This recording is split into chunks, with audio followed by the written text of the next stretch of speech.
ساکن دهه کوچه‌باغ جامعه دهاتی به نام خدا رجب فینایی واسه مشرف شریف و شغلش چکندوزی است. با این هنر او را میشناسند و به چاره‌بینی‌ها دعوت می‌نمایند. به چاره‌بینی فستیوال آزمون جمهوریوی اجرایات خلق بوستان 2017 به نمایش هنرهای مردمی خاله مشرف این چکندوزی‌ها را آورده است. شکرانه می‌کنیم که پیشوای ملت در تمام جهان مثل که مؤلفی چکن رو کرد و مثل که سامی خود رو گذاشت همه حواس به همین دارن حواس به چکن و از اون میفخرم که من این خیلی هنر دارم. نمایش هنرهای مردمی بخشیده به فستیوال آزمون جمهوریوی اجرایات خلق بوستان 2017 در ناحیه واسه در طلاق قصد فرهنگ جماعت دهاتی به نام میرعلی محمد علیف دایر گردید. در نمایش مسئول کارهای هنرمندان محلی از عصرهای گذشته تا امروز به معرض تماشا گذاشته شدند. این واسطه استحصالات چالک نام دارد. با چالک از پخته انا همین طور رسمان می‌بافند. اسباب دیگری رسم‌آوری اوچک نام دارد. در این ناحیه تا امروز استفاده برده می‌شود. از رسمانی تیار شده زنان چنین گلیم‌های رنگارنگ می‌بافند.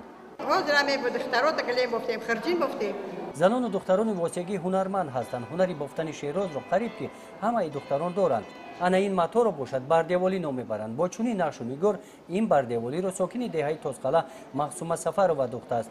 در گذشته به چودر عروسی و این گونه زردوزی‌ها که خاص ملی هستند عروس به خانه داماد نمیرفت. وقتی پیشتر دوره 18 ساله بودم این بردیوالی را من دوختم. چند روز دوخته نمیرفت؟ اینا 15 20 روز میدوزی. عروسا باید همین خیلی چیزا را میدوختن. دوری میدوختن.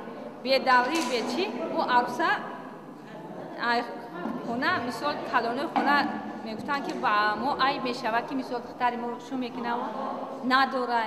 باید حتما هم کار بکنن.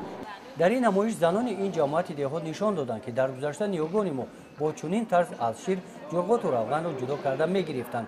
از یان حکمان و هنر والای مادران دهات احسن خواندند. افتخار تاجیکان از وحدت است. در قسمت دیوم فستیوال آزمون جمهوریوی اجرایات خلق بوستان 2017 صنعتکاران نورس جوان ناحیه برآمده نموده هنر و مهارت خود را نزد اعضایان حکمان و تماشابینان نمایش دادند. در جنبش از جانب حکمان آزمون با بهترین ها دیپلم فستیوال آزمون جمهوریوی اجرایات خلق بوستان 2017 تقدیم کرده شد. گزارش خواجه نظری فروی نظر ظهروف از ناحیه واسه برای برنامه اطلاعاتی نوید.